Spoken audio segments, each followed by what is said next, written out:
Welcome to Rise and Grind, my mixed media locked Ironman account. In this series, I'll be grinding both old school RuneScape and the real world and sharing bits about my life in between. Let's get ready to grind. Ahoy mateys, here comes the first of many sailing levels that you're going to be seeing in this video and the following ones. I've become a captain, I'm a sailor now. It is my favorite skill. Alright, at this point, there's two main requirements I need to wrap up the Mauritania Hard Diary. I've kind of got the hardest part out of the way with 70 prayer, but I still need 50 construction in order to build a portal in my house to Canifis, and then the other requirement is 58 Slayer in order to kill a cave horror. And after that, everything else I can already do or I've done before, so I can wrap up the Mauritania Hard Diary. So I decided to do a little bit of mahogany homes. You need 50 construction to do the teak homes. So I'm doing some oak planks, and then I haven't actually done the Mauritania medium diary yet, so I can bang that out really quickly because I do have all the requirements for that.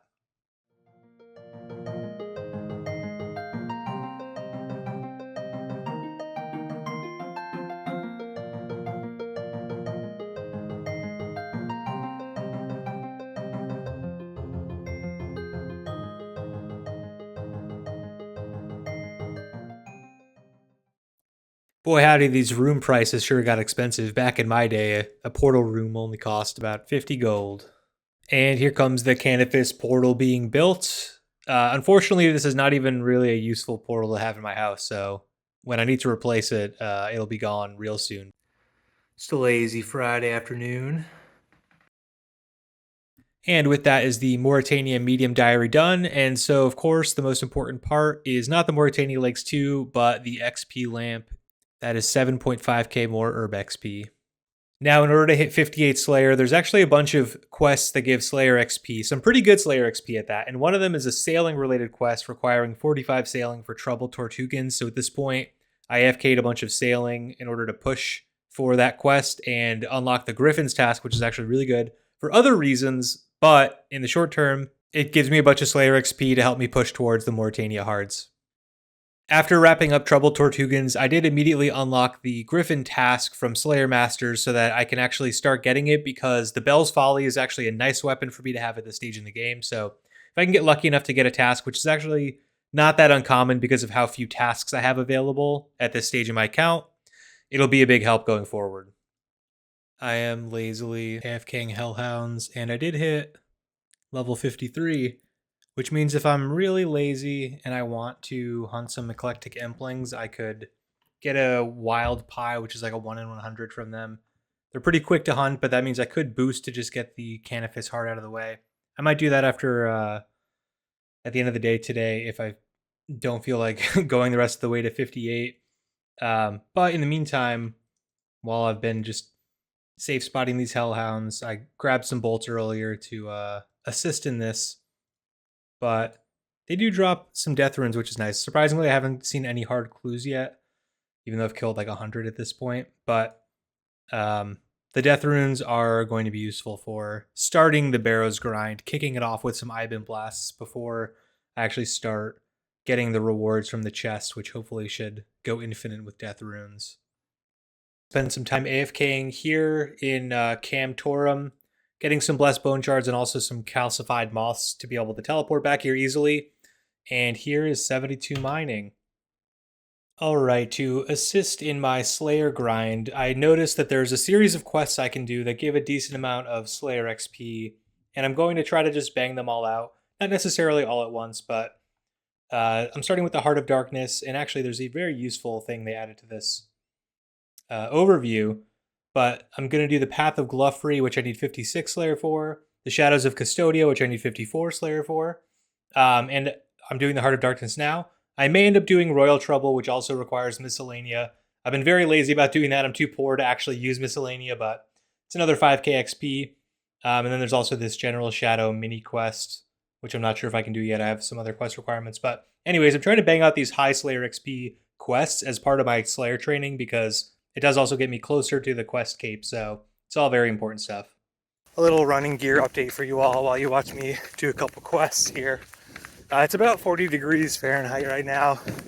If you can see my glasses, it's not quite raining out, but it's very misty today, so My glasses are the one piece of gear I would not recommend in this weather, but I have contacts, too lazy to wear them. I don't like wearing them that much, so it is what it is. But what I do have is I have like a rain jacket that is pretty waterproof that I like to wear whenever it's wet outside.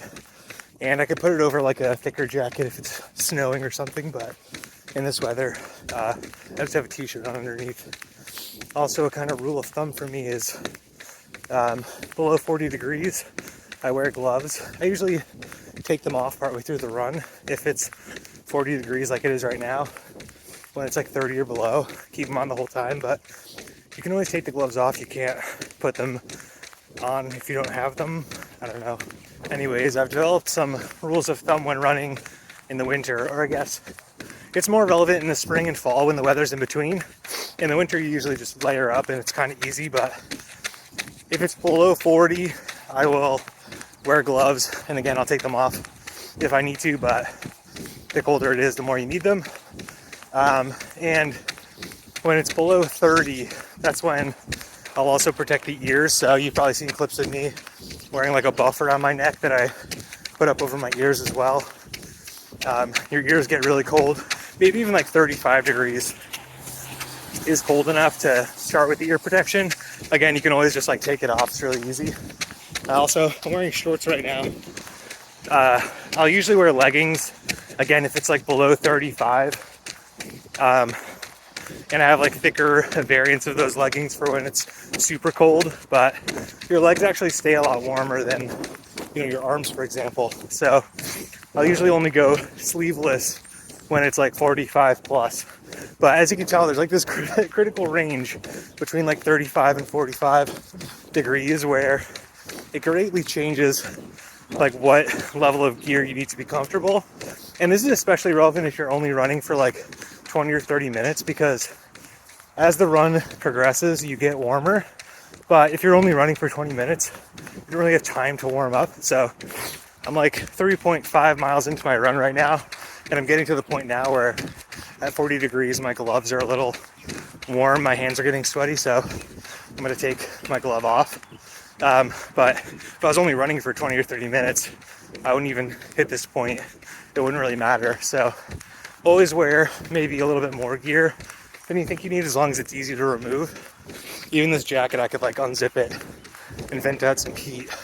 But I've done this many times when I was newer at running, just going out there wearing a hoodie, even when it's really cold out. The wind pierces right through it, and it's going to be a very painful experience. It's not going to make running fun at all. So I'd recommend at least either waiting until it's warmer if you're new, or getting some gear before heading out there in the elements. All right, well, just for fun, I went over to Eclectic Implings and I got a Wild Pie, which is a 1 in 100, and I got it on my second Impling. And so now I'm going to actually wrap up the Moritania Hards a little bit early, even though I'm still grinding my Slayer. I do still want to actually get 58 Slayer because, of course, I need to get a Black Mask, and I'm not going to keep boosting in order to kill the Cave Horrors to get a Black Mask. I'm just going to kill one for the diary now and get it out of the way a little early, just because it feels good to kind of get it out of the way. But now I won't be as pressed about trying to get 58 Slayer as soon as possible, just to check this one off. So here we go, kill a Cave Horror. There we go. And I believe I have to get to the end of this cave to chop a mahogany tree. So I will see you there. Right now, chopping and burning a mahogany log should be my last step necessary. Boom. There we go. That is the Moritania Hard Diary completed. And I didn't bring it with me, a convenient way to get back to Canifis. I guess I could fairy a ring. I don't know. Maybe that's faster, but anyways, let's go get my XP lamp. All right, here are the Moritania Legs 3. And this time, the most important part is not the experience lamp. That's 15,000 herb XP. Very good. But the Moritania Legs 3 are very vital to my Barrows grind. First of all, they've got this nice teleport animation, but a convenient teleport to bring me pretty close to Barrows. I can jump over this dry stone wall actually with level 72 agility to get here, but also I get more runes from the Barrows chest now just because I finished the Mortania Hard Diary. So Barrows is now kind of unlocked to me and is fairly efficient for me to do. So I will be doing some of that shortly. Although there's still more quests to do as well. I'm not sure if I'm just gonna. I guess it would be kind of silly if I just grinded out 58 Slayer before doing any Barrows because I just used the pie boost and I could have just grinded out the level anyways. But maybe I'll send some Barrows now and then we'll wrap up the Slayer later this week. And the first Barrows chest wasn't the most exciting thing. No quad chest, unfortunately. However, there is a nice little mini quest that gives you some prayer XP just for doing a full run of Barrows once. So I did complete that mini quest. And unlike what I said earlier, where I mentioned Ivan's Blast, I realized that with the magic weakness update, the Barrows brothers are weak to air spells. And so it's much more efficient to just use Air Blast or whatever the Death Rune or Blood Rune version of the air spells are on the standard spellbook rather than using Ivan's Blast because you actually get a higher max hit that way. So I'm actually just casting Air Blast or Air Explosion or whatever it's called. I don't remember the names of all the different level magic spells, but I'm just using Death Runes now. Maybe once I get a supply of Bloods, I'll start switching to the Blood Rune version to do even more damage, but the air spells are working really well here, and I'm just wearing full Mystics because I keep my overheads up, so I don't really take any damage anyways.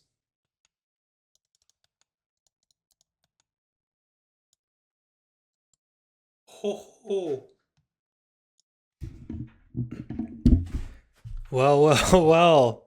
My couple Barrows trips of today proved fruitful because I was not expecting to get a tank plate body already. This is one of the things that I'm after at Barrows to begin with is just a nice tank belly here.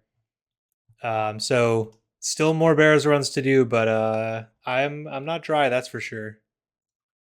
Also, just a quick little stack comparison here, if I can find my inventory button.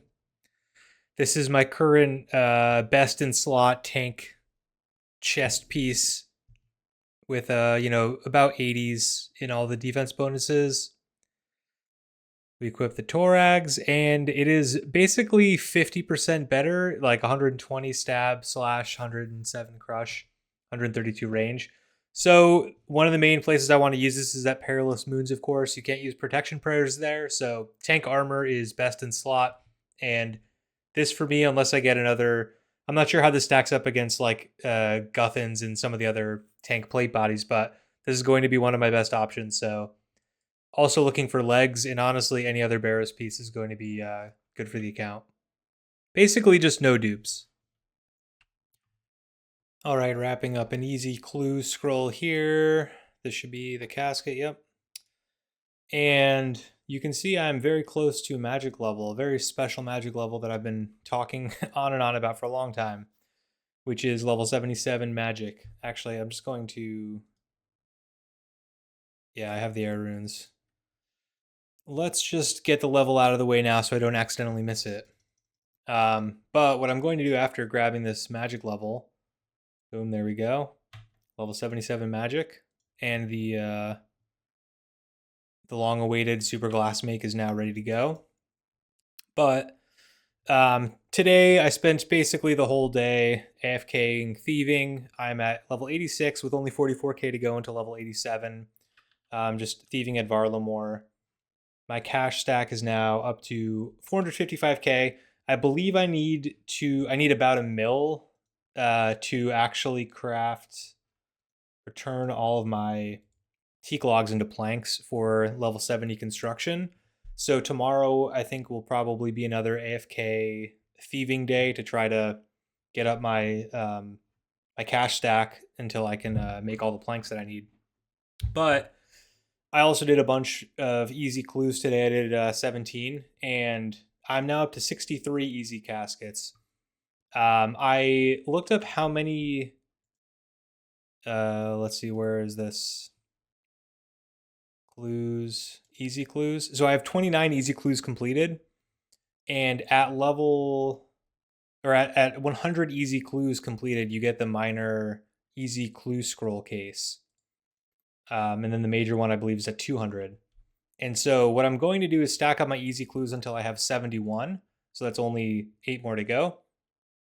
And then open all of them so that I have 100 opened and I can get that minor scroll case. So that will allow me to stack up to 3 easy clues and I can be a little bit more lazy about them. I think the big ticket item from Easy Clues is the flared trousers because that's another.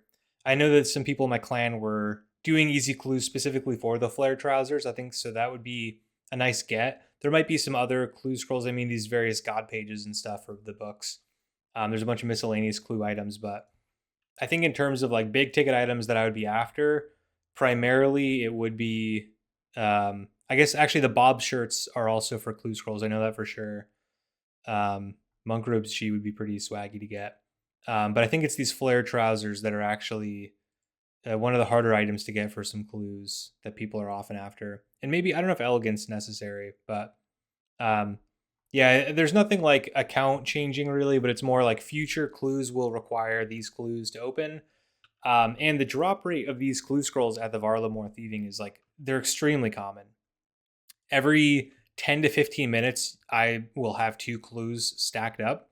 And once I am able to stack up 3 clues, that'll probably still only take like 15, 20 minutes before I have 3 clues stacked up. But then I can go do the three clues at a time. And you can kind of see, I actually just used the last charge of my dueling ring, but this is kind of what I'm wearing if I grab another dueling ring out of the bank while I'm doing these clues. Um, and then just in the inventory, I have some stuff for hidey holes or the stash units. I think I've maybe built all of them. I'm very close to having built all of the easy ones at this point. I'm using my new Sailor's Amulet because there's a Pandemonium clue step that I needed to go to a couple times, so that's been convenient. There's a couple dig site or close to dig site related things, and then just a bunch of teleports. So just thieving with this inventory, and then I've been stopping every once in a while to do some birdhouse runs, although not super efficient about doing the birdhouse runs, but I'll gear up to do that now. But that's kind of what I've been doing during the day. Another thing that I want to move on to once I actually have enough GP to fund my construction addiction is AFKing some combats again, and not at the crab, which I do in the morning because that's like extreme AFK. But while I'm actually watching the computer, um, or like have the ability to click a little bit more often, I want to start AFKing the sulfur nagas at the Perilous Moons dungeon because those have a chance to drop the slash boppers. I forget what they're called. They're actually in the Slayer collection log in here somewhere. Yes, the sulfur blades here. So these are about the same as a dragon scimitar, I guess depending on where you are, but they will be useful overall in the account. I think they might be better than the dragon scimitar at the Blood Moon boss when I go there. But also the thing about the sulfur nagas is that you can use the Perilous Moons potions when you're AFKing there, and those potions are free and they restore prayer. So it's kind of just like having a free prayer pot. I can just sit there with Protect from Melee on, kind of AFK them every 10 minutes, reset my aggro, and just sit there AFK getting probably around the same experience that I would get at the crab, maybe more because they have negative armor. So I actually have a higher max hit. Um, and then, I think their other drops aren't that great, but I can get that kind of passively and then move on to more other AFK things. But getting the combats up will be useful for Corrupted Gauntlet and all the sorts of things later on in the account. So just boosting these up as much as I can while I have AFK time would be good. Also, while I'm here, a little update on the seaweed stack. I have 6,300 giant seaweed.